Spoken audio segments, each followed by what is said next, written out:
हमारे इस चैनल मैथिली गंगा को लाल बटन दबाकर सब्सक्राइब करें व घंटी के निशान का बटन दबाएं ताकि सभी नए वीडियो आप तक तुरंत पहुंचे बिल्कुल मुफ्त।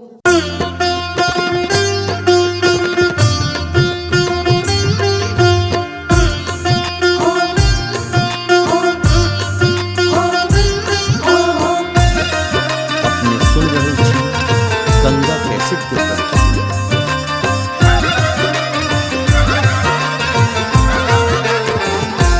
हे ओ राम जी पाहुन राम जी, हे ओ राम जी एहन सुंदर रूप कहाँ सान लाऊं। हे ओ राम जी पाहुन राम जी एहन सुंदर रूप कहाँ सान लाऊं। एहन सुंदर रूप राम जी,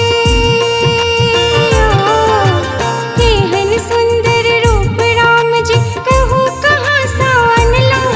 हे ओ राम जी पाहुन राम जी एहन सुंदर रूप कहाँ सान लाऊं।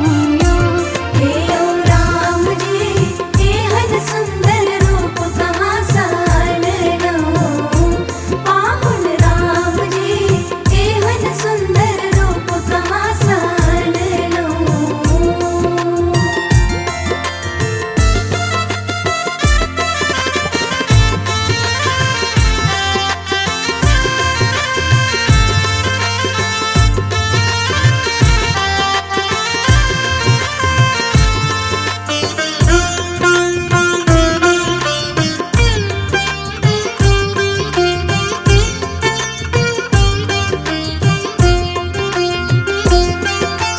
गोरे दशरथ गोरे कुशल्या राम भरत की अटारी।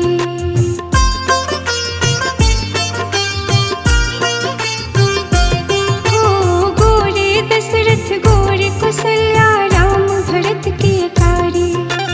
राम भरत की अटारी के बहिना राम भरत की अटारी। जाने कुन कुन खेल खेलेलने हो, जाने कुन कुन खेल खेलेले अहाँ के माय खिलाड़ी। हे ओ राम जी पाहुन राम जी एहन सुंदर रूप कहाँ सान लाऊं। हे ओ राम जी एहन सुंदर रूप कहाँ सान लाऊं। पाहुन राम जी एहन सुंदर रूप कहाँ सान लाऊं।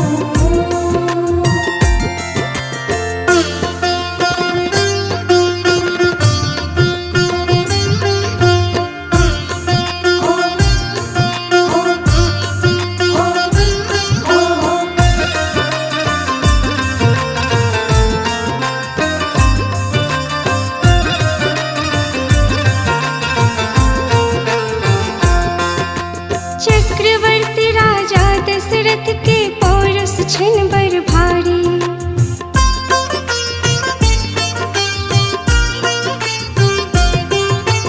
चक्रवर्ती राजा दशरथ के पौरस छिन बर भारी।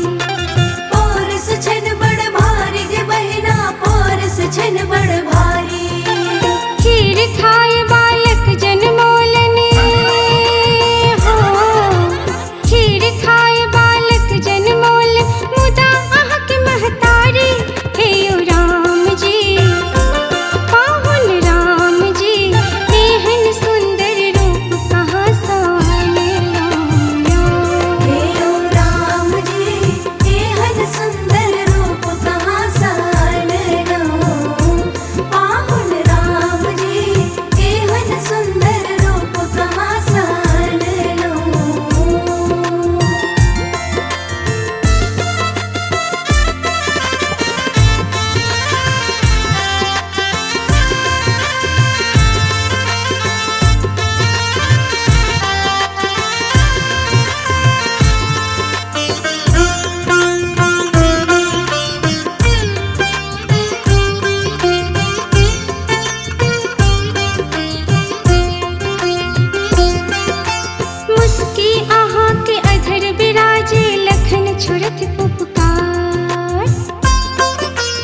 हमारे इस चैनल मैथिली गंगा को लाल बटन दबाकर सब्सक्राइब करें व घंटी के निशान का बटन दबाएं ताकि सभी नए वीडियो आप तक तुरंत पहुंचे बिल्कुल मुफ्त।